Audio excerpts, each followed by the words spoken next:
Bonjour à tous, bonjour, comment est-ce que ça va ? Je vais reposer la question, j'ai l'habitude d'être le vendredi soir avec les jeunes. Comment est-ce que ça va ce dimanche ? Ça nous fait plaisir d'être avec vous ce matin, de pouvoir se retrouver ensemble pour adorer Dieu. On va prendre un psaume ensemble avant de commencer ce temps de louange. C'est le psaume 100. Servez le Seigneur dans la joie. Psaume pour un sacrifice de remerciement. Tous les habitants du monde, criez de joie pour le Seigneur. Servez le Seigneur joyeusement. Approchez-vous de lui dans la joie. Reconnaissez que le Seigneur est Dieu. C'est lui qui nous a fait et nous sommes à lui. Il est notre berger, nous sommes son peuple, son troupeau. Entrez dans son temple en lui disant merci. Allez dans le cours du temple et chantez sa louange. Remerciez-le et rendez-lui gloire. Oui, le Seigneur est bon, son amour est pour toujours, de génération en génération. Il reste fidèle. Amen. Est-ce qu'on peut se lever ensemble ? Je vais prier avant ce temps de louange. Ce psaume nous invite à la joie dans la louange, à la joie dans l'adoration, de se centrer sur tout ce que Dieu est déjà en train de faire et pas juste dans ce qu'on attend qu'il doit faire dans notre vie. Et rentrons dans ce temps d'adoration, dans cette attitude-là de se centrer sur tout ce que Dieu est déjà en train de faire dans nos vies. Seigneur, merci pour ta présence, merci pour ton action. Merci pour ce psaume qui nous dit de rentrer dans la joie, Seigneur, quand on est dans ton temple, quand on est à l'église. Seigneur, merci pour ton œuvre, pour ton action dans nos vies. Tu connais nos besoins, on te les remet, Seigneur. Mais dans ce temps de louange, on veut se centrer sur toi, premièrement. Se centrer sur la personne merveilleuse que tu es, Jésus. Te remettre toute notre vie, tout notre cœur, Seigneur, notre être en entier, Jésus. On te donne tout ce temps de louange, Jésus-Christ. Amen. Bonjour à tous. Soyez les bienvenus dans la maison du Seigneur. On va ensemble ce matin apporter notre louange. Amen. On peut taper des mains.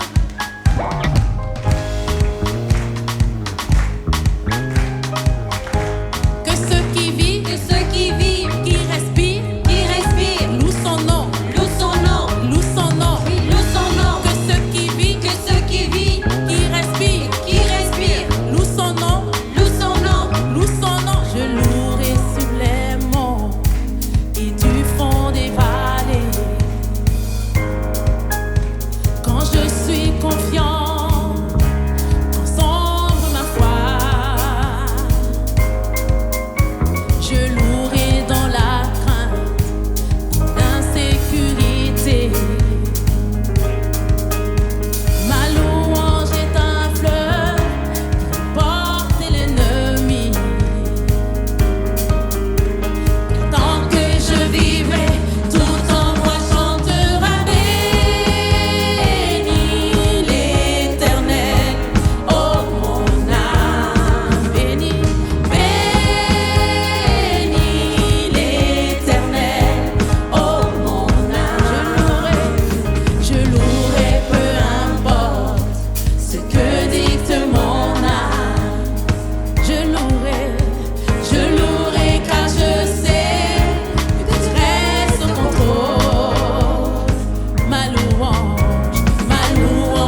Amen. Est-ce qu'on peut acclamer notre Seigneur? Il est merveilleux.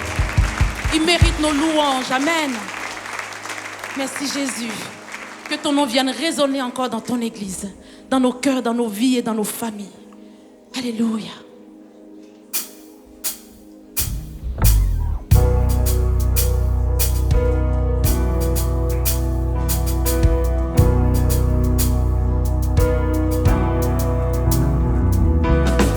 Que ton nom résonne en ce lieu. Que ton nom résonne en ce lieu. Que ton nom résonne en ce lieu. Jésus, que ton nom résonne en ce lieu. Que ton nom résonne en ce lieu. Que ton nom résonne en ce lieu. Que ton nom résonne en ce lieu. Jésus, que ton nom résonne en ce lieu. Que les lieux tremblent au son de nos louanges, alors que nos voix s'unissent à celles des anges. Répand sur nous ton esprit, ta puissance. Oh Jésus, Que ton nom résonne en ce lieu. que ton nom résonne en ce lieu. Jésus, nous t'accueillons. Que ton nom résonne en ce lieu. Que ton nom résonne, Seigneur. Que ton nom résonne en ce lieu. Oh Jésus, Jésus, que ton nom résonne en ce lieu. que les murs tremblent au son de nos louanges, alors que nos voix s'unissent à celles des anges.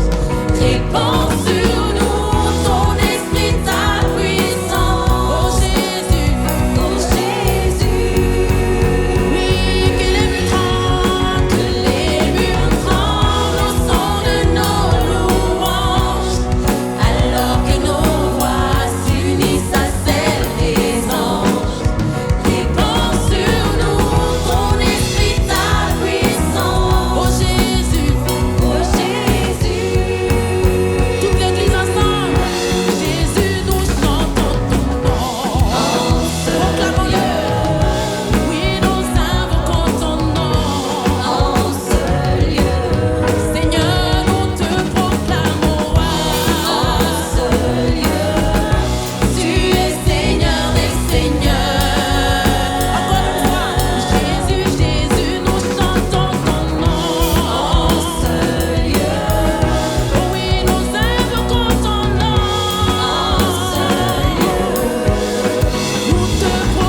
Tu es le Dieu de l'impossible.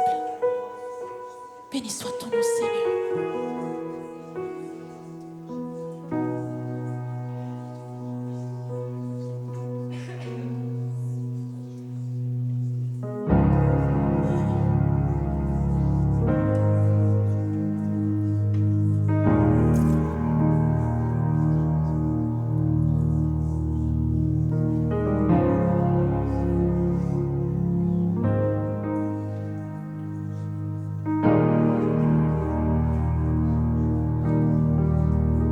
Dieu peut faire infiniment et au-delà. Plus que tout ce que nous demandons, imaginons. Ses promesses, oui et amen, se réalise.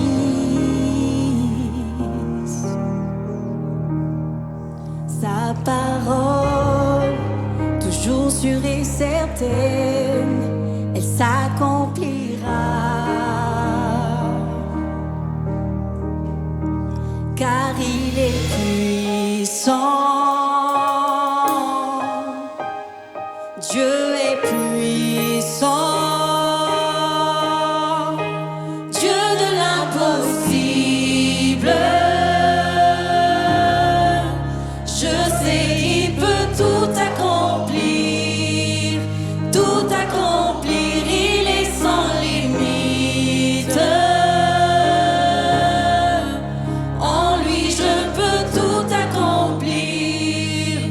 Tout accomplir.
tout est possible.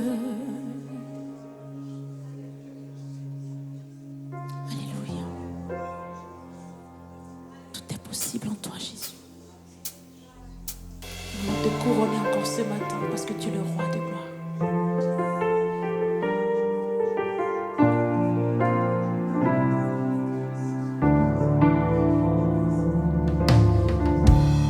À celui sur le trône, Jésus le Saint.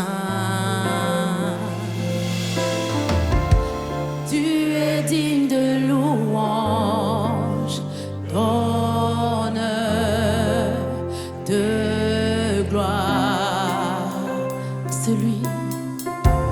À celui sur le trône, Jésus le Saint.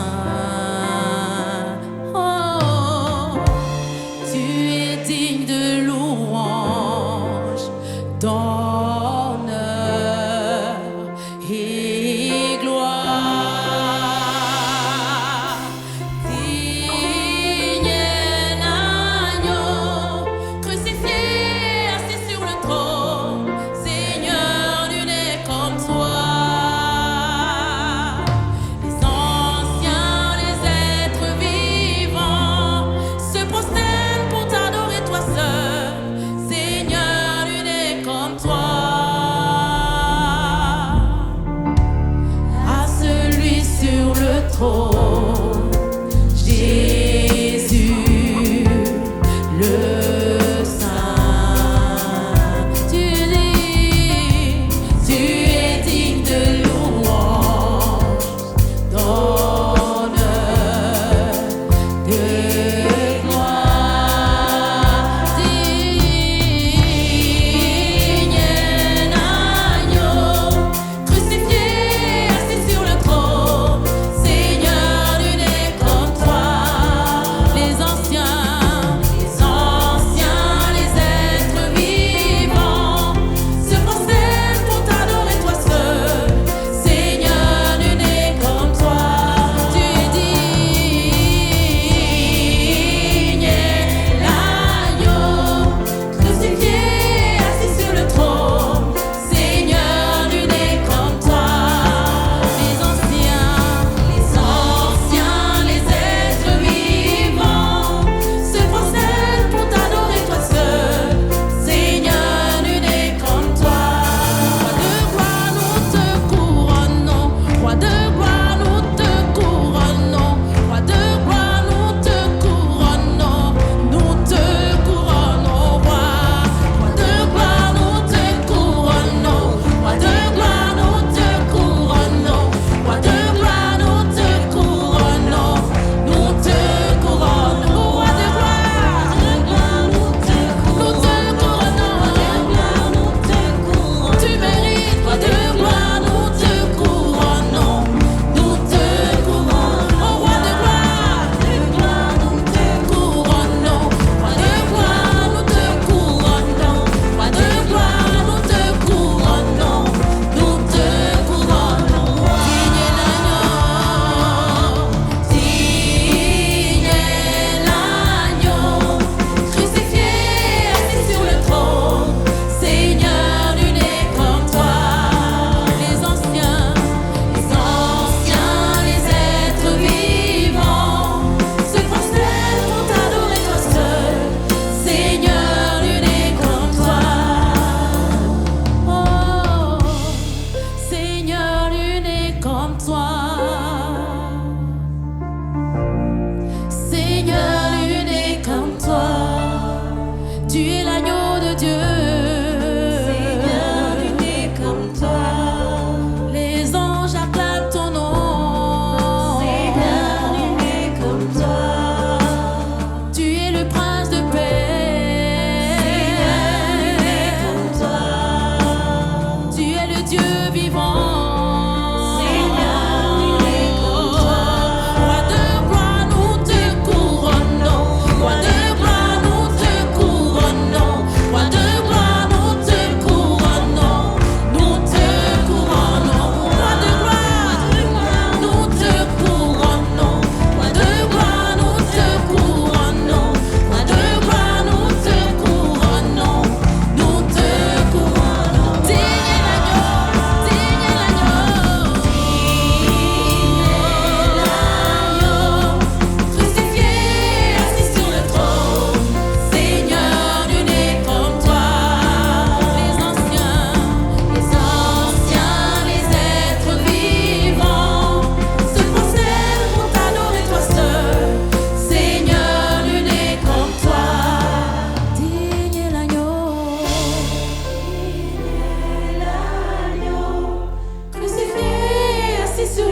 Alléluia, Seigneur Jésus.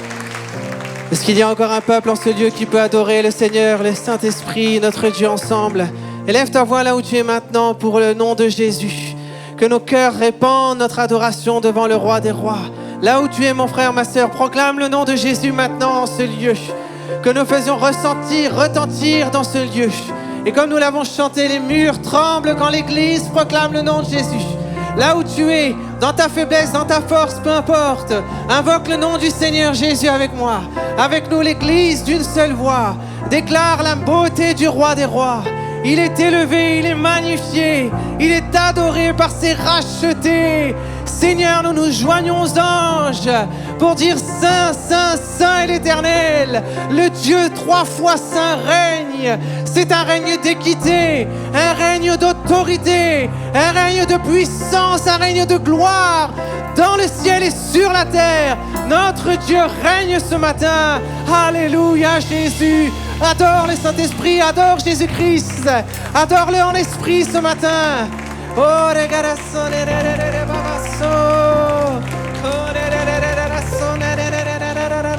laisse l'Esprit de Dieu adorer Dieu pour toi aussi.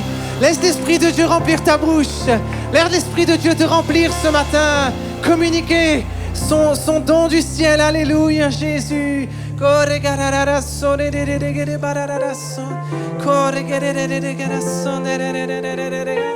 Alléluia, Jésus. Seigneur, tu es digne, Seigneur. Tu es saint, 3 fois saint. Alléluia, Jésus. Alléluia, Père. Oh, Jésus, tu as tout pouvoir dans le ciel et sur la terre. Merci, Jésus. Faisons monter vers Christ en action de grâce, de reconnaissance pour son œuvre de salut, son œuvre de guérison, son œuvre de restauration dans l'église, dans nos maisons. Bénissez le Seigneur pour l'œuvre qu'il fait dans vos vies, dans vos familles, dans vos couples, dans vos enfants. Bénissez le Seigneur pour ceux que vous ne voyez pas encore, mais qui se manifestera certainement au milieu de vos familles, de vos maisons. Alléluia.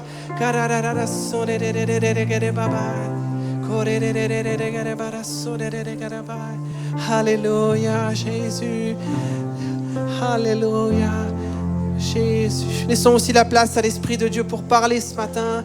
Si quelqu'un reçoit une parole qui s'approche devant du pasteur, on écoute aussi le Seigneur nous parler. Laissons l'Esprit de Dieu, Jésus. Alléluia. Alléluia,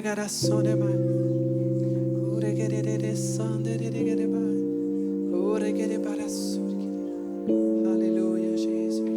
Seigneur de gloire, alléluia. Alléluia. Le Seigneur veut te dire ce matin, ce n'est pas un esprit de timidité que Dieu t'a donné, mais un esprit de force, d'amour et de sagesse, afin que tu entres dans le projet de Dieu.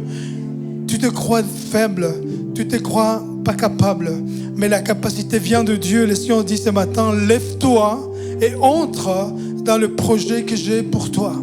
Ne regarde ni à gauche ni à droite, ne regarde pas en arrière, mais regarde l'œuvre de la croix, regarde la victoire de Jésus, la victoire de Jésus qui est vivant et qui est à la droite de Dieu et qui intercède. Il est le lion de Juda sur son trône. Il a vaincu la mort, il a vaincu l'enfer, il a vaincu toutes choses. Donc lève-toi et reçois cet esprit d'amour, de force et de sagesse. Alléluia. Alléluia, Jésus. Merci, Seigneur. Alléluia. Alléluia, Jésus.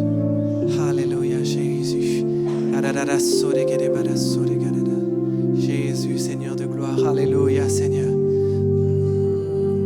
Alléluia, Seigneur Jésus. Est-ce qu'on peut reprendre une dernière fois ce pont? Nous te couronnons de gloire ensemble, Seigneur.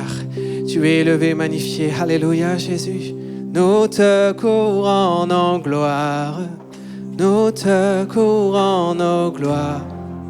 Nous te couronnons en gloire. Roi de gloire, nous te couronnons. Jésus. Roi de gloire, nous te couronnons. Alléluia, Roi Seigneur. de gloire, nous te couronnons. Tu es Seigneur. Nous te couronnons, roi. Élève Jésus bien haut, bien fort. Nous te couronnons. Au-dessus de tout, Seigneur. Nous te couronnons.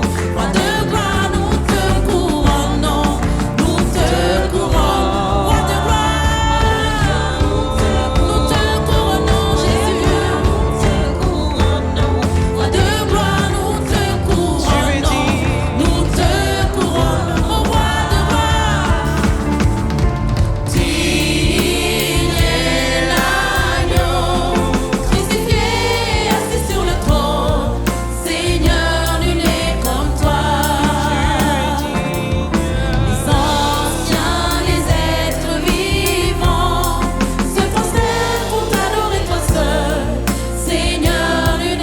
Les dernières fois, juste nos voix lui disent, Seigneur, tu es digne. Digne l'agneau, crucifié, assis sur le trône.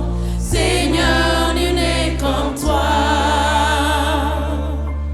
Les anciens, les êtres vivants se prosternent pour t'adorer toi seul.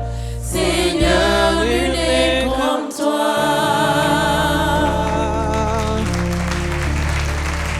Alléluia. Encore un instant. Nous laissons une parole. Nous laissons être communiqués. Merci. En fait, c'est un peu la première fois que je fais ça. Donc, il y a plusieurs semaines, j'ai reçu une parole, mais je me suis tu. Et là, je peux plus. Je sais pas pour qui c'est, mais le Seigneur me disait, c'est pour une personne. Si tu te sens rejeté, abandonné, tu te sens seul et tu souffres de ça. Il m'a dit, regarde tes bras, regarde ton corps, regarde la pointe de tes doigts. Il n'y a pas 1 millimètre de ton corps que je n'ai pas désiré profondément, que je n'ai pas voulu et que je n'ai pas imaginé. Il n'y a pas 1 millimètre. Et je veux être ton Père. Ouvre-moi ton cœur, je veux être ton Père. Je veux que tu ressentes l'amour parfait du Père que tu n'as pas eu. Alléluia. Merci Seigneur. Amen. Gloire à Dieu. Soyez les bienvenus ce matin à l'église évangélique de Réveil de Genève. Si vous êtes ici, bienvenue à vous. Si vous nous rejoignez en ligne aussi, merci pour votre fidélité. Que le Seigneur vous bénisse.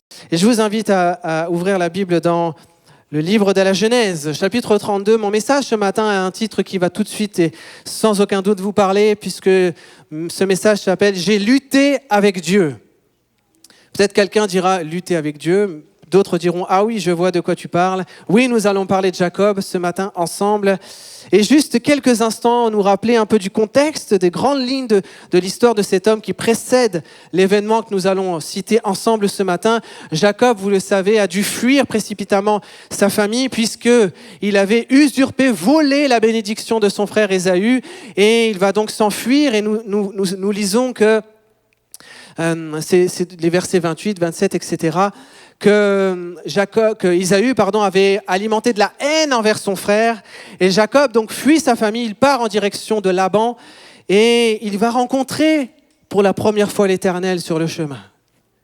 C'est le chapitre 28 qui nous parle de ce lieu qui sera appelé Béthel, un lieu dans lequel Dieu va parler en songe à Jacob. Et vous connaissez l'histoire. Jacob va rêver, songer de cette échelle qui descendait du trône de Dieu. Et c'est là pour lui, initiateur de cette relation intime qui se construit avec Dieu, de cette communion entre le ciel et la terre avec Dieu et son serviteur. Et puis Jacob continue son chemin, toujours en direction de Laban, et il va pendant 20 années construire sa famille. Je passe les détails, vous savez, il va travailler cette année, puis cette année encore plus, il va se faire avoir par son beau-père, et puis il va se marier, avoir 2 épouses, et puis il va avoir ses enfants, etc. Et puis la relation avec son beau-père ne sera pas très simple, jusqu'au jour où le temps vient pour Jacob et sa famille, lui qui maintenant est aussi un patriarche à sa manière, maintenant père aussi d'une grande communauté, il est temps pour lui de retourner sur les terres de ses pères, la terre de la promesse sur Canaan. Mais retourner sur son pays, sur Canaan, c'est aussi accepter, non pas de faire machine arrière, mais de retrouver sur son chemin les effets de ses actions, de faire face à son passé qu'il avait laissé et à leurs effets. Et notamment et particulièrement par le fait de devoir recroiser la route de son frère Ésaü. Et nous arrivons donc au chapitre 32 et nous voyons d'abord que Jacob tente une approche diplomatique. Il utilise les mots et il utilise un peu ce qu'il a comme ressources autour de lui pour venir avec peut-être ce qu'on pourrait qualifier d'une ultime ruse pour essayer de convaincre son frère qu'il est là pour son service. Et nous lisons au verset 3 que Jacob envoya devant lui des messagers à Ésaü, son frère, au pays de Séhir, dans les territoires d'Édom. Il leur donna cet ordre. « Voici ce que vous direz à mon seigneur Ésaü. Ainsi parle ton serviteur Jacob. J'ai séjourné chez Laban et je suis resté jusqu'à présent. J'ai des bœufs, des ânes, des brebis, des serviteurs, des servantes. J'envoie l'annoncer à mon seigneur pour trouver grâce à tes yeux. » J'ai cherché à avoir grâce à tes yeux. Pitié, j'ai tout ce qu'il faut. S'il faudrait payer, s'il faudrait dédommager le mal que je t'ai fait, je paraphrase. Mais les messagers reviennent auprès de Jacob et les nouvelles ne sont pas celles qu'il espérait. Au verset 6, les messagers revinrent auprès de Jacob en lui disant « Nous sommes allés vers ton frère. Alors, qu'a-t-il dit ?» Ah ben, il n'a rien dit, mais il est en marche à ta rencontre avec 400 hommes. Oups. Et là, on sent Jacob qui ne lâche pas. Et dans tous les versets qui suivent, et c'est décrit avec précision comment Jacob fait des efforts considérables, toute une stratégie, tout un plan désespéré. Il va séparer les familles, etc., les animaux, les femmes, etc., pour, dans un acte désespéré, essayer au minimum de sauver sa famille, sauver sa lignée. Et même si peut-être il s'attend à ne pas passer la journée, au moins quelqu'un pourra subsister derrière lui. Mais sur ce chemin et sur ce temps de stratégie, de temps de réflexion et ce temps où il essaye de trouver des solutions, une nuit nouvelle se présente à Jacob et une nouvelle rencontre a lieu avec Dieu. À nouveau, il se retrouve seul et cette fois-ci, ce n'est plus Béthel. Ce n'est plus simplement le lieu de la communion, le lieu de la visitation de Dieu. Béthel, c'était la rencontre de Dieu à la manière douce. Et maintenant, il y a cette rencontre dans ce lieu qui sera nommé Péniel, un lieu où Jacob verra Dieu face à face, un lieu où la rencontre avec Dieu est une rencontre à la manière forte. Et nous lisons au verset 24, « Jacob demeura seul. Alors un homme lutta avec lui jusqu'au lever de l'aurore. Et voyant qu'il ne pouvait le vaincre, cet homme le frappa à l'emboîture de la hanche. Et l'emboîture de la hanche de Jacob se démit pendant qu'il luttait avec lui.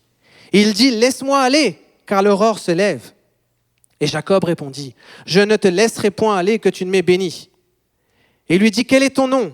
Il répondit, « Jacob. » Et il dit encore, « Ton nom ne sera plus Jacob, mais tu seras appelé Israël, car tu as lutté avec Dieu et avec les hommes, et tu as été vainqueur. » Jacob l'interrogea en disant, « Fais-moi, je te prie, connaître ton nom. » Il répondit, « Pourquoi demandes-tu mon nom ?» Et il le bénit là. Jacob appela ce lieu du nom de Péniel, car il dit, « J'ai vu Dieu face à face, et mon âme a été sauvée. » Le soleil se levait lorsqu'il passa Péniel, Jacob boitait de la hanche. C'est pourquoi jusqu'à ce jour, les enfants d'Israël ne mangent point le tendon qui est à l'emboîture de la hanche, car Dieu frappa Jacob à l'emboîture de la hanche au tendon. Ceux qui ont peut-être des problèmes de nerfs et vous sentez les douleurs qui revivent là pendant que je vous parle, mais vous inquiétez pas, le Seigneur vous guérit et on en reparlera tout à l'heure. En tout cas, ce que c'est important de considérer pour Jacob, mais surtout pour nous ce matin, ce que nous enseigne d'abord ce texte, c'est qu'il y a des rencontres particulières avec Dieu. Il y a des rencontres qui sont déroutantes. Alors peut-être d'abord, il y a des rencontres comme celle de Béthel, où Dieu se révèle à nous. Dieu se manifeste, nous fait voir sa gloire dans un songe, dans un rêve, dans l'église, dans notre maison. Dieu manifeste sa bonté et sa grâce. Et si vous n'avez pas expérimenté le Seigneur de cette manière, Dieu veut vous rencontrer à Béthel. Mais Dieu vient sans aucun doute aussi nous rencontrer dans un lieu peut-être moins agréable pour nous. Il est une étape de notre relation avec Dieu qui est inévitable et qui peut s'avérer moins agréable.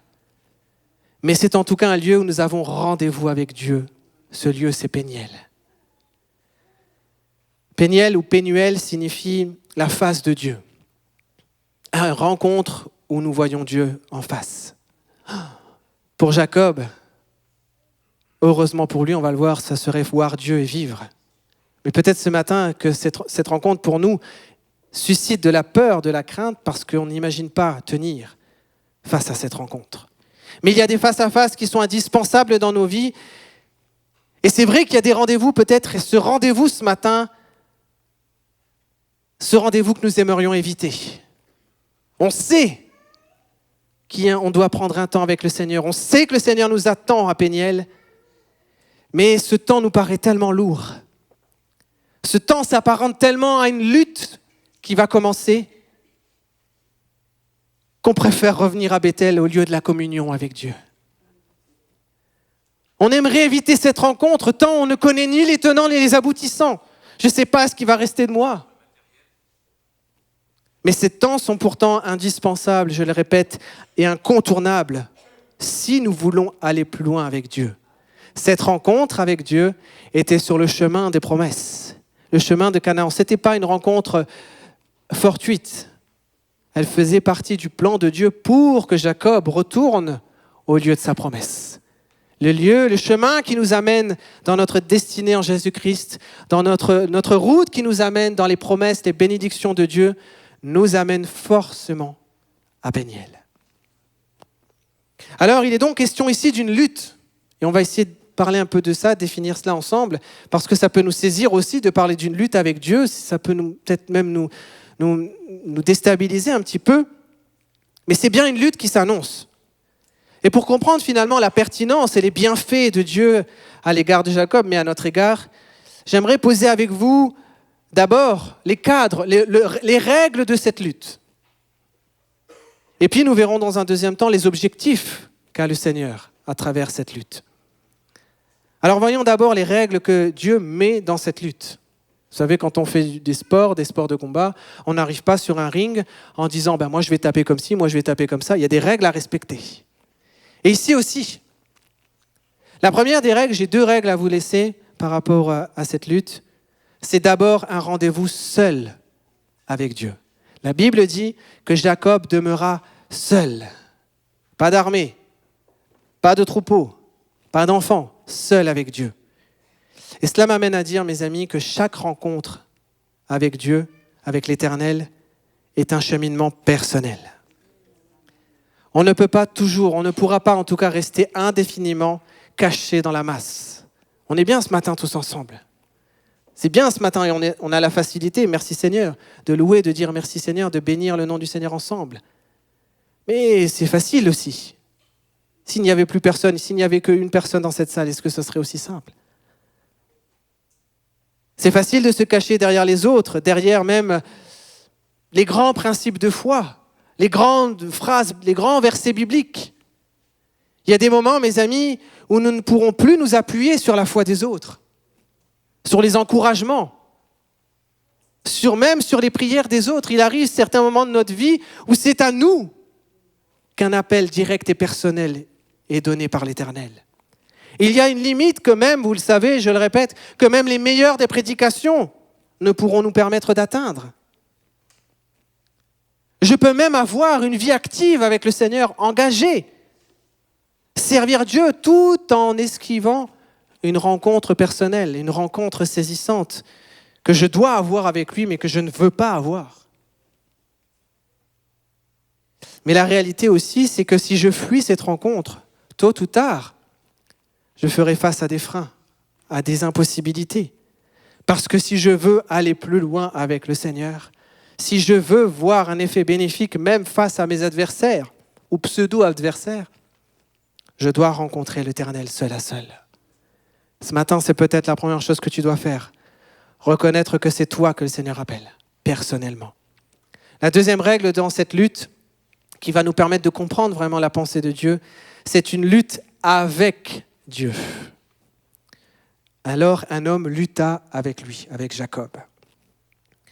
Alors, il est vrai qu'à la première lecture de ce texte, et sans connaître la suite, on voit qu'il s'agit bien d'une confrontation réelle. Ce n'était pas un rêve là que Jacob était en train de faire. Une opposition réelle entre 2 hommes, en tout cas de prime abord, avec un rapport de force qui évolue. Vous voyez l'intensité dans le texte, peut-être vous l'avez vu dans des films, etc. Mais c'est d'abord Jacob qui semble avoir l'ascendant. On sent, il est tenace. Et pensez bien à ça. Il ne lâche pas Jacob. Il ne va pas le laisser partir, il va gagner. Et puis nous voyons que cette confrontation évolue jusqu'à ce que le second protagoniste, on va l'appeler ainsi pour le moment, donne un coup d'arrêt final à ce combat. Cette lutte est donc réelle. Et Jacob va comprendre progressivement, et cela est aussi difficile pour nous de saisir cela, mais qu'il ne s'agissait pas simplement d'un homme, mais que c'est Dieu lui-même qui était en train de combattre avec lui. Alors que signifie pour nous cela, cette lutte avec Dieu ? Que cela signifie? Je ne comprends pas. Le Seigneur est avec nous, qui sera contre nous? Ça veut dire quoi, pasteur? Lutter avec Dieu. Et si on fait preuve d'honnêteté ce matin, on va vite comprendre que la réponse, c'est plutôt simple. C'est que d'abord, cette rencontre avec Dieu, cette lutte avec Dieu, en est une au sens où notre chair, notre conception personnelle des choses, nos pensées, nos forces, nos capacités, nos préjugés, nos a priori, nos manières de vivre, nos procédés, tout cela s'oppose naturellement à la nature même de Dieu. Et on aimerait tous que notre vie et que cette rencontre avec Dieu ne soit pas une lutte. Mais nous devons reconnaître que notre nature d'homme, de femme, sans ayant fait les pires choses du monde, s'oppose naturellement à la nature de Dieu. Elle se confronte naturellement à Dieu, qui est saint, parfait, immuable. Il y a cette confrontation naturelle. Et que finalement, le chemin de notre transformation ne peut pas se faire comme ça du jour au lendemain. Il y a un processus progressif parce qu'il y a cette lutte entre le monde spirituel et le monde terrestre, entre ce qui est charnel et ce qui est céleste, spirituel. Aussi, baisser notre garde devant Dieu est un cheminement interne périlleux, peut-être fastidieux ce matin, pour nous, pour les hommes et femmes que nous sommes. Alors c'est vrai aussi que nous sommes parfois, et on va tous dire amen à ce que je vais dire maintenant, nous sommes parfois si obstinés, amen, si têtus, si entêtés dans nos convictions, dans nos croyances, amen, dans nos raisonnements, dans nos manières de vivre. On est tellement convaincus, comme Jacob, je ne vais pas le lâcher, je vais gagner. On est tellement convaincus, on a même parfois l'impression qu'on pourrait avoir l'ascendant sur Dieu, jusqu'à ce qu'on se rende compte de qui on a en face de nous. Mais tout cela crée une résistance devant l'Éternel, une lutte entre ce que nous avons comme conception, comme force, comme détermination, et ce que Dieu, lui, doit faire. Parfois, on serait même tenté de dire au Seigneur, mais je ne vais pas changer, Seigneur. On ne le dit pas, mais parfois on l'exprime par notre résistance. Mais j'ai envie de nous dire, le Seigneur ne va pas changer non plus pour nous. Certainement pas. Il ne va pas changer de nature pour nous. Il ne va pas se faire à nous pour nous ménager ou par simple compassion. La réalité, c'est à nous de changer, ce n'est pas à lui. Et il ne va pas, sous prétexte que nous sommes même ses enfants, que nous sommes son peuple, que nous sommes la prunelle de ses yeux, sous prétexte qu'il a conclu une alliance avec nous, le Seigneur ne va pas pour autant faire preuve d'indulgence par rapport à ce qui crée une résistance en nous. Il ne va pas passer sur nos faiblesses, sur nos carences, sous prétexte que, non. Et tout cela crée une lutte entre nous et l'Éternel. Dieu, en tout cas, veut marquer cette rencontre de manière définitive. Mais ce que je veux dire aussi dans ce point, c'est que cela ne veut pas non plus dire que nous devons considérer qu'à un moment donné de cette lutte, nous combattons contre Dieu. Ça serait un mensonge, une tromperie. Mais mes amis, à aucun moment, Dieu ne combattra contre toi et toi contre Dieu. Mais nous combattons avec lui pour notre propre transformation. Que jamais, mes amis, jamais la pensée nous gagne de considérer que cette lutte spirituelle est un combat que Dieu mènerait contre nous ou nous contre lui. Dieu est avec nous. Mais plutôt, peut-être, changeons notre discours en disant que c'est un combat que nous menons contre ce qui fait la guerre à nos âmes, contre ce qui nous bloque, ce qui nous empêche d'avancer, avec Dieu, contre ce qui nous fait du mal. Amen. Et d'ailleurs, la preuve ultime que ce combat est pour la vie, est à l'avantage de Jacob, si je puis dire, c'est que Dieu lui-même va dire, parce que tu as lutté avec Dieu et avec des hommes, tu as été vainqueur. Pourtant, on a lu, celui qui est vainqueur boite. On va en parler dans quelques instants. Et dans notre conception humaine, en général, celui qui boite, c'est celui qui a perdu. Mais lui, puisqu'il a lutté selon les règles de Dieu, Dieu le considère comme étant vainqueur. Amen. Alors voilà pour ces deux premiers points, les règles, le cadre de cette lutte. Un face à face, seul à seul avec le Seigneur, c'est un combat que nous menons avec lui contre ce qui fait la guerre à notre vie. Maintenant, parlons des objectifs. Ça va toujours ? C'est pas la conclusion encore, je suis désolé, encore 3 points. Et on va aller encore un peu plus en profondeur. Quels sont les objectifs du Seigneur dans cette lutte ? Quand Jacob était là en train de lutter avec cet homme, mais il pouvait se demander, mais qu'est-ce qu'il est en train de faire, le Seigneur, là ? Pourquoi comme ça ? Pourquoi le faire de cette façon ? Mais les objectifs du Seigneur sont très précis pour son serviteur, comme ils le sont pour nous. Le premier objectif, qui ce matin est fort à mon cœur aussi pour vous, je l'ai nommé l'objectif de pouvoir rencontrer nos Ésaü. Jacob savait bien qu'en obéissant à Dieu et en retournant dans la terre de ses pères, il ne pourrait s'épargner une rencontre avec son frère. Et il s'y prépare. Mais la manière avec laquelle Jacob s'y prend pour contacter son frère nous laisse penser d'ailleurs qu'il n'imagine pas pour scénario une victoire. Il n'imagine pas sans doute le scénario que l'Éternel lui permettra de vivre plus tard, c'est-à-dire une étreinte fraternelle. À ce moment-là, Jacob, il se prépare au pire. Il se prépare à une confrontation. Et ce ne sont d'ailleurs pas les 20 années passées qui semblent avoir atténué la lourdeur des événements, la colère de son frère à son égard. Rien n'a changé. Mais mes amis, l'objectif du Seigneur, écoutez-moi bien maintenant. L'objectif que le Seigneur a pour nous à travers cette intense rencontre est de nous faire consentir que l'on ne pourra pas fuir éternellement certaines rencontres, certaines problématiques de vie, certains fantômes du passé, certains frères, certaines histoires, certaines douleurs. Mes amis, on ne peut pas considérer qu'il y a notre vie terrestre, ce que nous avons semé, ce que nous avons vécu, parfois subi, et puis il y a un chemin parallèle dans notre marche, notre croissance avec le Seigneur, et que finalement, jamais ces chemins ne se croisent. C'est faux. Il fallait que Jacob croise la route d'Ésaü pour retourner sur le chemin de la destinée. Tu n'auras pas le choix, mon frère, ma sœur, de croiser ton frère. Et je laisse à chacun et à l'Esprit de Dieu nous dire ce matin quel est son nom. Peut-être que c'est une personne, mais peut-être que c'est une situation, une histoire, peut-être que c'est une douleur que nous refusons de recroiser.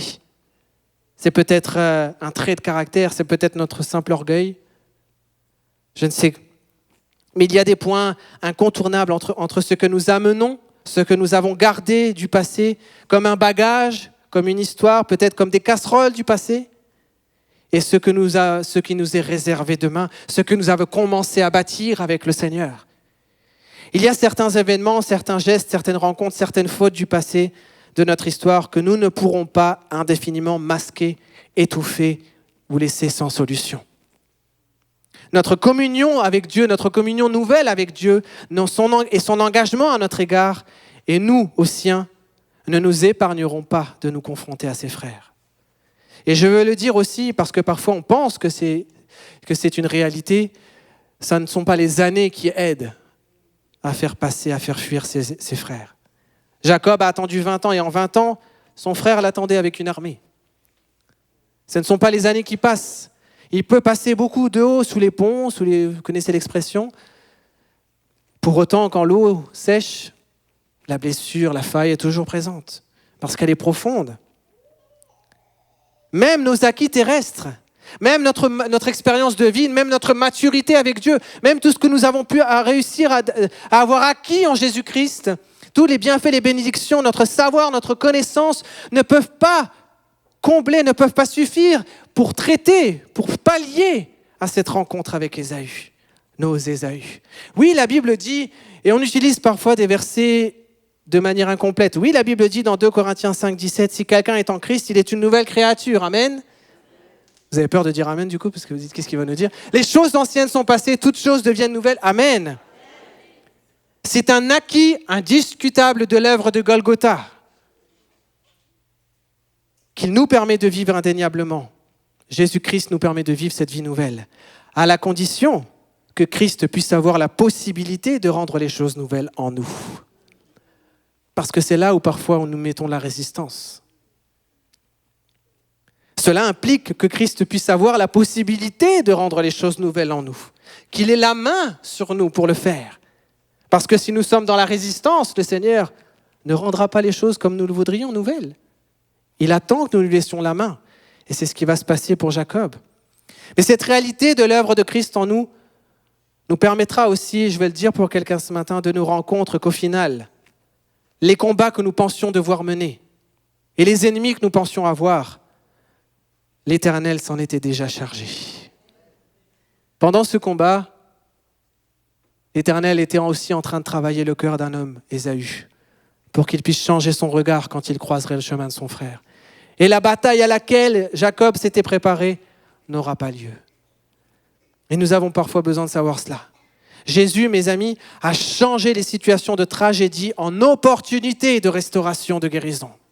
C'est sa volonté pour nous. Alors ce matin, c'est la première chose dans ce second point.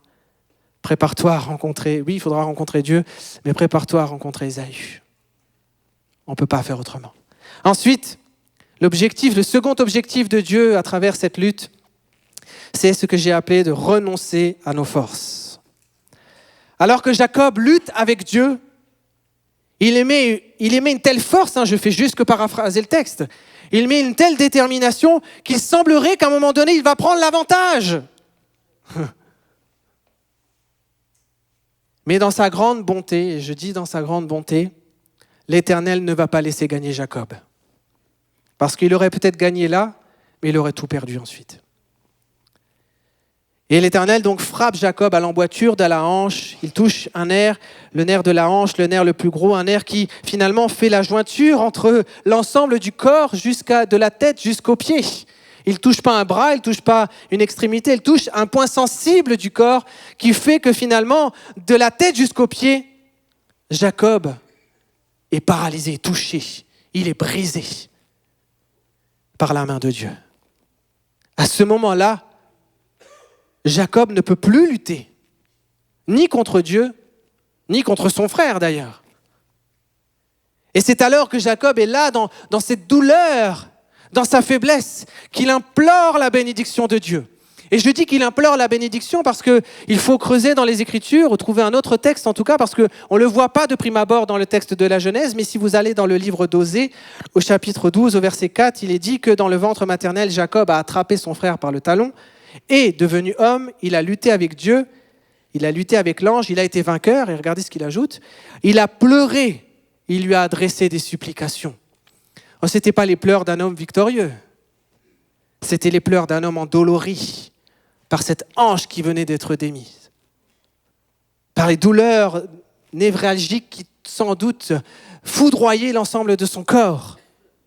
En fait, quand Jacob dit à l'Éternel « Je ne te laisserai point que tu ne m'aies béni », c'est un cri de douleur, de supplication qui sort de ta bouche. Il ne veut plus, il ne peut plus espérer cheminer sans la main de Dieu maintenant. Il ne peut plus marcher comme un combattant puisqu'il boite. Il ne veut plus le laisser partir de sa vie. Il a besoin maintenant d'un secours persistant, continu de la part du Seigneur. Je ne te laisserai pas, Seigneur, parce que tu vas me bénir. Tu ne peux pas me laisser seul maintenant. Et il a fallu que Jacob soit humilié par la douleur pour qu'il reconnaisse la force et la puissance de son adversaire pour le bénir, et que c'était seulement son adversaire qui le bénirait. Jacob passe alors à cet instant de l'attitude d'un lutteur, d'un homme fort, à celui d'un homme de prière, qui intercède pour sa propre vie, qui supplie la grâce de Dieu. Et voilà ce qui va rendre Jacob vainqueur. Ce n'est plus sa capacité à résister devant Dieu. Ce n'est plus non plus sa capacité qu'il avait dans son nom même et dans son histoire, dans le ventre de sa mère, à supplanter ses adversaires, à passer sur ses adversaires. Mais c'est maintenant de reconnaître que l'Éternel sera toujours au-dessus de lui. Tu ne pourras plus marcher sans moi, Jacob. Et qu'il est tout suffisant, que l'Éternel est suffisamment fort, lui, pour maîtriser ses ennemis. Jacob ne peut plus rien sans Dieu. Chers amis, le Seigneur, dans cette lutte, permet parfois et souvent, et je vais même dire, il le permet tout simplement, cette période où nous allons devoir être brisés. Il permet à certaines circonstances de nous abaisser, de nous humilier. Parfois, lui-même va poser sa main et provoquer cette forme de douleur, de blessure. Et je vais le redire juste après, pas pour nous humilier, il a un but précis, mais parce qu'il veut que de notre tête jusqu'à notre pied, nous soyons totalement soumis à lui. Le Seigneur va révéler la réalité de nos faiblesses. Et si le Seigneur pointe du doigt, s'il appuie sur notre faiblesse, ça n'est pas pour nous faire rougir, simplement. Mais c'est pour qu'il lui dise, tu peux rien faire, moi je puis tout. Et pour que nous puissions nous reconnaître et implorer sa faveur, comme l'a fait Jacob. Le nom de Jacob voulait dire celui qui prend par le talon. Je l'ai dit, celui qui supplante. Mais dans cette douleur qui va jusqu'à son pied, le Seigneur dit à ton serviteur, tu t'en étais sorti jusqu'à là, en tant que supplanteur, en tant que Jacob. Mais cette force que tu as, qui faisait de toi l'homme que tu es, c'est aussi ta faiblesse aujourd'hui. Tu dois la reconnaître. Nous devons les reconnaître. Et chers amis, je le dis là, le geste du Seigneur ne visait pas à détruire son serviteur. Quand le Seigneur pose sa main sur nous, ce n'est pas pour nous détruire, nous dégrader, nous humilier, mais c'est pour que plus jamais nous dépensions une force humaine inutile, que nous usions de nos capacités humaines seules, mais qui ne nous amèneront pas à la victoire face à nos ennemis. Mais lui seul est celui qui nous amène à la victoire. Et alors, tout ce que nous posséderons, tout ce que nous remporterons, ne le sera plus par un effet de notre part, par nos richesses, par nos dons, par nos talents, par notre histoire, par nos forces, par nos capacités, mais seulement par lui seul. Mes amis, ce qui fait de nous des hommes et des femmes vainqueurs dans nos luttes, et je parle pas seulement de notre lutte avec Dieu, mais de nos combats de chaque jour, c'est notre capacité à savoir perdre devant Dieu. Ce n'est pas un raisonnement humain, mais c'est quand tu sais perdre devant Dieu que tu seras vainqueur devant les hommes. C'est ainsi que la bénédiction de Dieu a été libérée sur Jacob, quand il a reconnu sa faiblesse, quand il a été brisé. Puisque, c'est le dernier point, l'Éternel va changer ses perspectives en changeant le nom de Jacob. Quand je dis que Dieu est bon, c'est indéniable parce que si le Seigneur appuie sur nos faiblesses, il ne le fait pas juste pour nous pousser à une réaction, juste pour nous amener à changer de position, mais il le fait aussi dans une perspective future, pour le loin terme, non seulement pour nous, mais pour ceux aussi qui sont autour de nous. Et l'Éternel dit à Jacob, au verset 28, « Ton nom ne sera plus Jacob, mais tu seras appelé Israël, car tu as lutté avec Dieu et avec les hommes et tu as été vainqueur. » À compter de ce jour, pour Jacob, sa démarche ne sera plus jamais la même devant les hommes. Il va boiter. Mais peu importe, on va y revenir, mais peu importe. C'est surtout une nouvelle marche que Jacob a entamée avec Dieu sur son chemin de foi. Notre rencontre avec Dieu affecte et doit affecter notre marche de la foi. Il y a une façon de marcher. Je ne sais pas comment tu marches aujourd'hui devant Dieu. Je ne sais pas comment tu marches dans ta vie. Mais le Seigneur, si tu le laisses te rencontrer maintenant, si tu le laisses briser, même toucher ton âme, ta marche va changer avec lui. Alors oui, cette marche, elle peut paraître étrange aux yeux des hommes. Sans doute que quand Jacob est allé voir ses collègues de travail le lundi matin et qu'il leur a dit « Mais qu'est-ce qui t'est arrivé, Jacob ? » Bah, Dieu m'a béni. Oula, je ne vais pas aller dans ton église, parce que si Dieu te bénit et tu boites, ça ne va pas. Non. Mais ce que je veux nous dire, c'est que la démarche que nous avons aux yeux des hommes, laquelle est-elle ? C'est une démarche arrogante. C'est une démarche de certitude. Une démarche de pouvoir. Je sais faire, je peux faire. Laisse-moi faire, je m'en occupe. Ça, c'est notre démarche d'homme. Parfois, c'est une démarche trompeuse. Parfois, la démarche que nous avons sur terre, c'est une démarche qui est pesante à cause du péché, à cause des épreuves. C'est une démarche nonchalante. C'est une démarche trébuchante. C'est une démarche coupable. C'est la démarche des hommes. Mais la marche d'un homme, d'une femme qui est marquée par Dieu, c'est une marche où on voit que Dieu a marqué sa vie. C'est une marche d'assurance. Oui, c'est une marche d'assurance. Non plus par nos propres forces, mais par la force du Seigneur. C'est une démarche dans laquelle on peut dire, tu vois, je ne peux plus marcher. Je ne peux pas y arriver. Je ne pourrai pas me sortir tout seul. Mais j'ai rencontré celui qui va faire quelque chose dans ma vie. C'est la démarche de Jacob. Alléluia. C'est la démarche d'un homme, d'une femme qui est marquée par Dieu. Peu importe comment les hommes et les femmes autour de toi te verront marcher, l'important c'est que cette marche soit celle qui soit agréable à Dieu. Israël veut dire lutter avec Dieu, ou encore Dieu prévaut. C'est-à-dire un combat dans lequel Dieu se montre le plus fort. Et c'est comme ça que je veux qu'on s'appelle, que l'Éternel veut appeler son peuple. Israël, bien sûr, je parle de cette notion prophétique au-delà d'une nation, mais de dire que nous sommes le peuple sur lequel Dieu prévaut. Une autre traduction de Israël veut dire l'homme, le peuple que Dieu rend fort. Voilà comment je veux qu'on m'appelle aujourd'hui. Je veux plus qu'on m'appelle « Ah, toi, t'es celui qui arrive, toi, t'es celui qui fait, toi, t'es celui qui arrive, toi, t'es... » On peut avoir même mes compliments de ce monde, peu importe. Ce que je veux, c'est être appelé celui, l'homme, la femme, dont le peuple dont Dieu rend fort, victorieux. Amen. Que nous marchons, oui, nous marchons visiblement marqués par Dieu. Et cette marque, mes amis, je le redis, n'est pas un handicap. C'est la preuve tangible, visible, à travers mon témoignage, à travers mon langage, à travers mes paroles, à travers mes réactions, à travers mon regard, que c'est Dieu qui me rend plus fort. On pourra me dire, mais comment tu fais pour avancer ? Comment tu fais d'ailleurs pour avancer avec tout ce que tu travailles de ton passé, de ton histoire ? Mais je te connais, je sais ce que tu as fait. On connaît tes parents, on connaît ta famille, on sait ce que tu es. On sait, je me rappelle, on a vécu, on a fait ces 400 coups ensemble. Peut-être que quelqu'un à qui vous avez fait du mal vous dira « Mais moi, le mal que tu m'as fait, il est toujours là. Et toi, tu marches comment aujourd'hui ? Comment tu fais pour marcher sereinement avec tout ce que tu as subi, encaissé dans ta vie ?» Et la réponse que nous pouvons dire ce matin à ces personnes, qu'elles soient physiques ou spirituelles, qu'elles soient dans notre esprit, c'est de répondre « Dieu a pris le dessus sur ma vie. Tout ce que représentait pour moi est sous l'autorité de Christ. Maintenant, c'est lui qui marche et moi, je marche derrière lui. » Amen. Je vais conclure maintenant.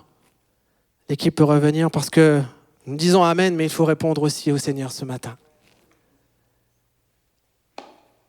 Parce qu'il y a sans aucun doute un rendez-vous, plusieurs rendez-vous, je le crois même, à Péniel. C'est peut-être le moment le moins agréable pour vous du culte, parce qu'il faut répondre. Parce que maintenant, le Seigneur a visité ta vie, ton âme, il t'a parlé, il t'a encouragé, il t'a édifié, il t'a consolé, il a commencé cette œuvre de régénération en toi. Mais dans ce processus de régénération, il y a une rencontre unique, bouleversante qui t'attend, transformatrice. J'aimerais dire à quelqu'un ce matin, ne change pas de chemin. N'attends pas le prochain culte. N'attends pas la prochaine réunion. Qui sait si cette semaine, tu as rendez-vous avec tes Ésaü et tu devras te positionner.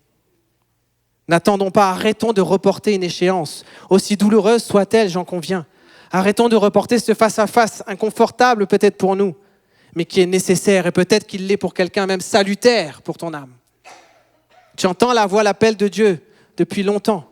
Et tu résistes. Il est temps de répondre. Il est temps de renoncer pour quelqu'un ce matin. Il est temps de faire tomber tes armes, de faire tomber tes diplômes, de faire tomber tes forces, de faire tomber l'armure terrestre que tu as sur toi.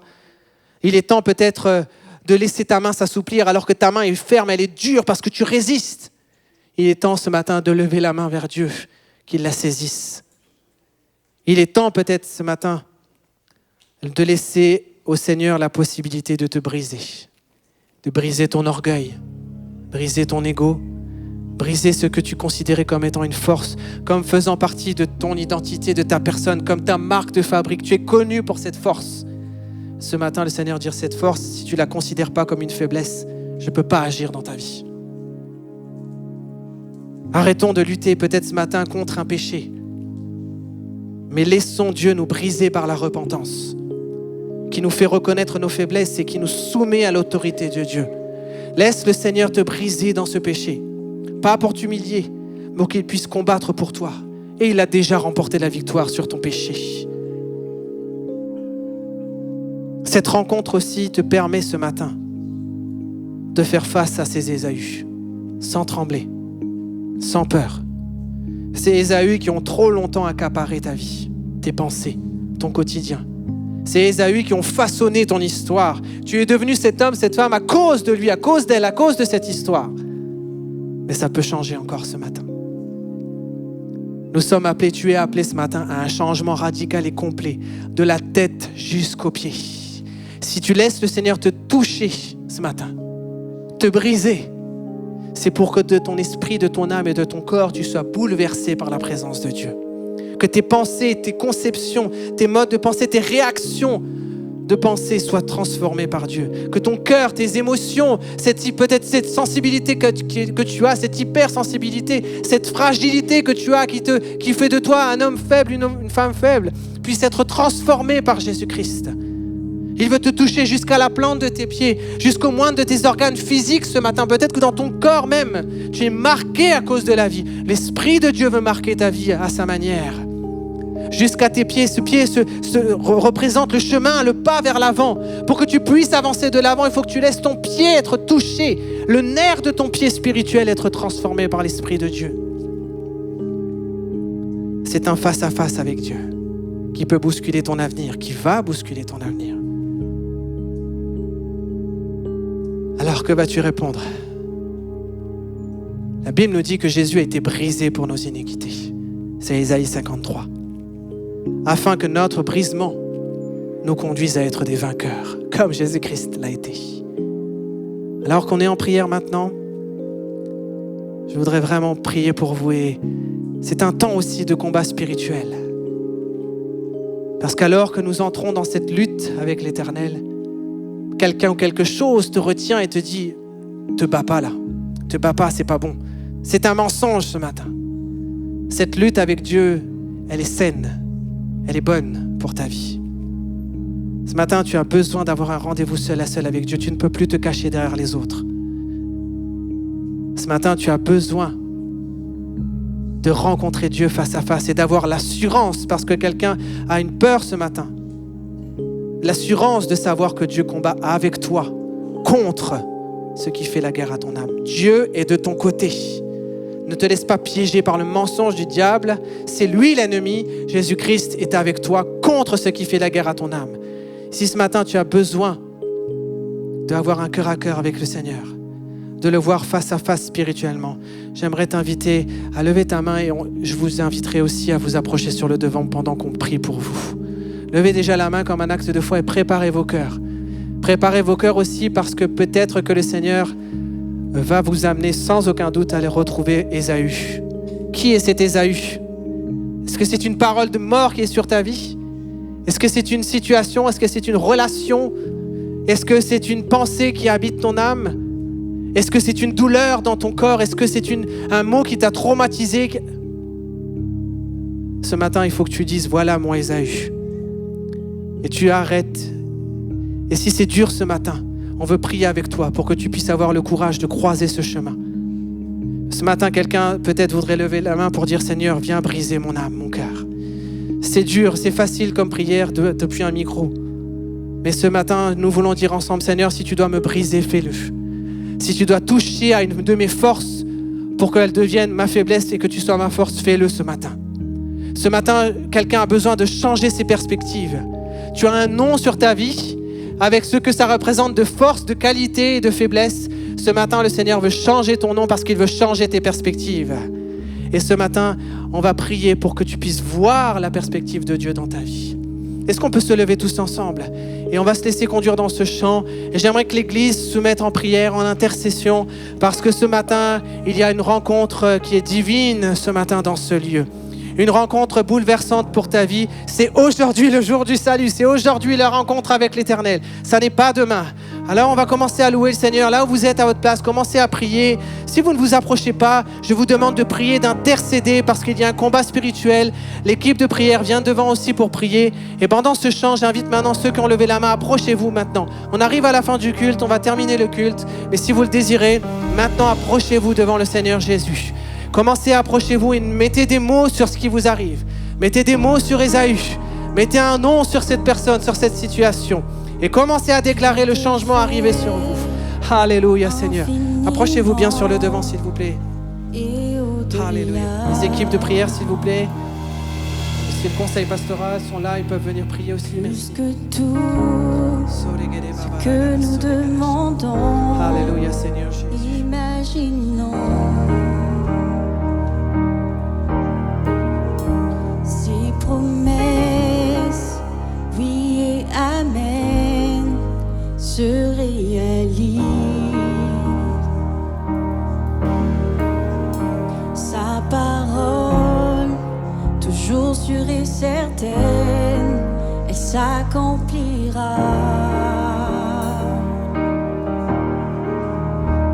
Car il est puissant.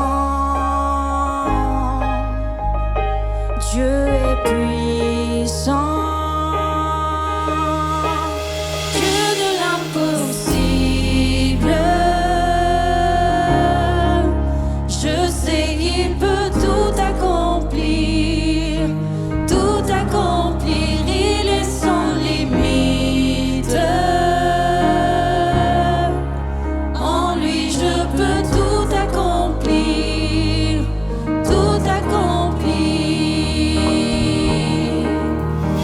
Dieu est grand, majestueux, il règne en moi. Il ordonne et calme les tempêtes, il a tout pouvoir. Par sa force incomparable, il nous soutient. À savoir, ceux qui étaient morts revient à la vie. Dieu de l'impossible. Je sais qu'il peut tout accomplir. Tout accomplir, il est sans limite. En lui je peux tout accomplir. Tout accomplir, Dieu de l'impossible. Je sais qu'il peut tout accomplir. Tout accomplir, il est sans limite. En lui je peux tout accomplir. Dieu de l'impossible, Dieu de l'impossible. Oh, je sais qu'il peut tout accomplir. Tout accomplir, il est sans limite. En lui je peux tout accomplir. Encore une fois, Dieu de l'impossible. Dieu de l'impossible. Il est le Dieu de l'impossible. Je sais qu'il peut tout accomplir. Il peut tout accomplir. Il est sans limite. En lui je peux tout accomplir. Tout accomplir. À lui soit tout l'honneur, puissance et force, louange et gloire à jamais. À lui soit tout l'honneur, puissance et force, louange et gloire à jamais. À lui soit tout l'honneur, puissance et force, louange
de Dieu, couronné de 1000 couronnes, tu resplendis comme un soleil radieux. Les êtres crient autour de ton trône. À l'agneau de Dieu soit la gloire. À l'agneau de Dieu la victoire. À l'agneau de Dieu soit le règne pour tous les siècles.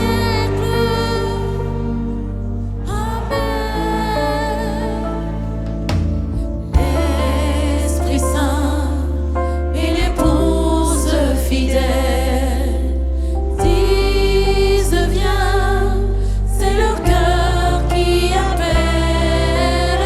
Viens, ô Jésus, toi l'époux bien-aimé. Tous tes élus ne cessent de chanter. À l'agneau de Dieu soit la gloire. À l'agneau de Dieu la victoire. À l'agneau de Dieu soit le règne pour tous les siècles.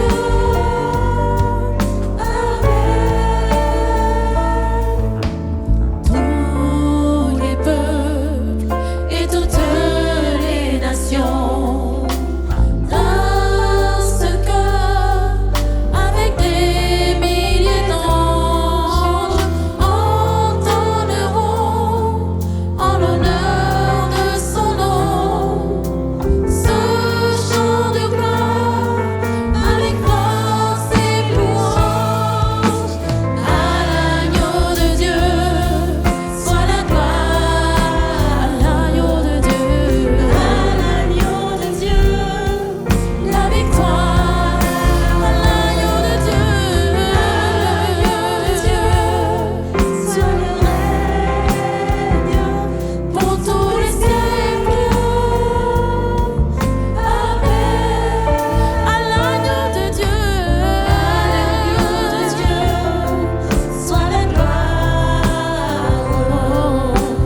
À l'agneau de Dieu la victoire. À l'agneau de Dieu, soit le règne pour tous les siècles. Amen. À l'agneau de Dieu, soit la gloire. À l'agneau de Dieu la victoire.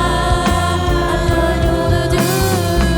l'agneau de Dieu, soit le règne pour tous les siècles. À l'agneau de Dieu, à lui soit la gloire. À toi soit l'honneur, Jésus. À l'agneau de Dieu, la magnificence à toi. À toi la victoire. À l'agneau de Dieu soit le règne pour tous les siècles. Amen. Alléluia, Jésus. On continue d'être en prière. L'heure passe aussi. Si vous devez partir pour vos occupations personnelles, sentez-vous libre de partir. Que le Seigneur vous bénisse votre semaine. Mais ceux qui ont encore à attendre la prière, approchez-vous sur le devant, sur les côtés. S'il vous plaît, vous pouvez rester encore. L'équipe reste là, devant l'équipe de louange. Nous continuons de prier, d'intercéder et de proclamer la victoire en Jésus-Christ. Alléluia.